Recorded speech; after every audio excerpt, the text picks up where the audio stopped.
Hey, what's up you guys? It's Dorothy and welcome back to my channel. In today's video, we're going to go into chapter 20 of I'm Glad My Mom Died by Jeanette McCurdy. Things are getting very interesting, so let's keep on reading. This video may contain sensitive topics and foul language. If you do not wish to continue, please click off the video now. You have been warned. Chapter 20. Chug the Gatorade, chug it, Mom yells at me like a boxing coach to their fighter. I chug. The red Gatorade trickles down both sides of my mouth, but don't get it on your shirt. I lean forward to avoid spilling it on my shirt. Keep chugging. I do. Okay, that should be good, baby. I set the drink in the car cup holder and take a few deep breaths. Chugging Gatorade is exhausting. That should definitely help bring your fever down. Good girl, Net. Good girl. It's been a week since signing with Susan.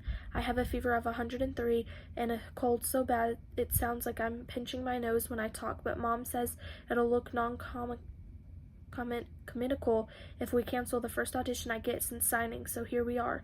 At least the audition is at Universal Studios, my favorite studio to audition at. There's something so romantic about walking through the bungalow where your audition is and passing Steven Spielberg's bungalow or seeing the Universal Studios tram drive by.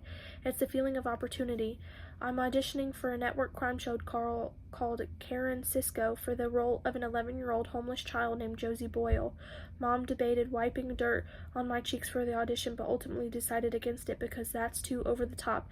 I'm relieved with her decision. The bungalow waiting room is crowded with girls auditioning that the door is pushed open and little girls are sitting on the bungalow steps, running their lines. The Karen Cisco casting director must really want to pick the right homeless child.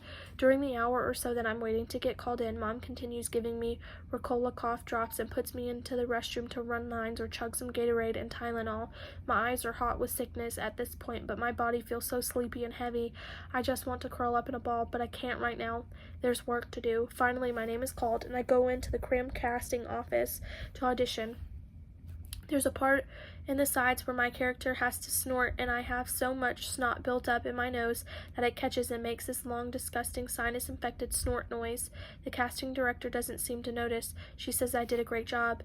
I go in for a callback the next day, still sick. This time, instead of in the bungalow, I audition in a more spacious room and one of the nice buildings near the surroundings. It's just a casting director again, and she doesn't videotape me, which means there will have to be another callback. Casting directors rarely choose the actor for a role unless it's a very small one.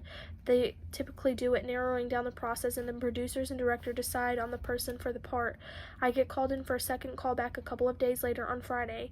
Luckily, my fever is almost gone by now, only 99.6. I'll take it. The director, a British man in a baseball cap and a button-down shirt, watches me. The snort goes by without too much snot, and the rest of the lines go well. He tells me I did a good job, gives me some direction on a few of the lines, and has me do it again. He tells me I take direction well. I leave and report all of this to my mom. My third callback, fourth audition all around, comes the following Tuesday.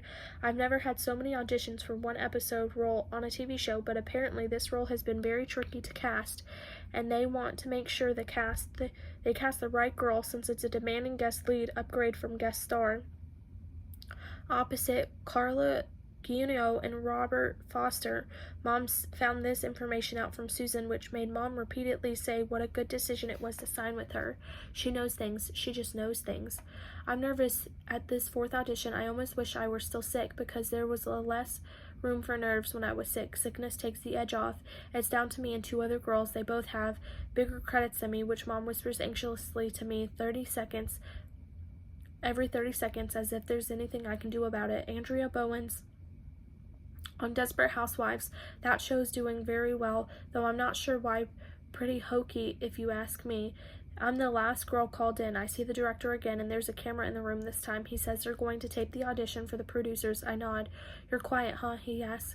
I can't bring myself to respond. I'm petrified. Guess so, he says with a good-natured laugh. Don't worry about it. Just have fun. I'm a little confused by the direction since the scenes in the sides are 1. My character witnessing the homeless man who takes care of her getting shot. 2. My character sitting with Robert Foster's character telling me telling him how she wants nothing to do with the father who abandoned her as a baby. And 3. My character sitting with her father telling him she wants nothing to do with him since he abandoned her as a baby.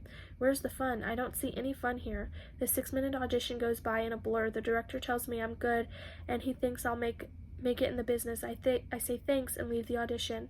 That night we get a call. I booked the role. Mom jumps up and down. So do I. My baby's homeless. My baby's got edge. My baby's homeless. That is the end of chapter 20. I will see you guys in the next video. Bye.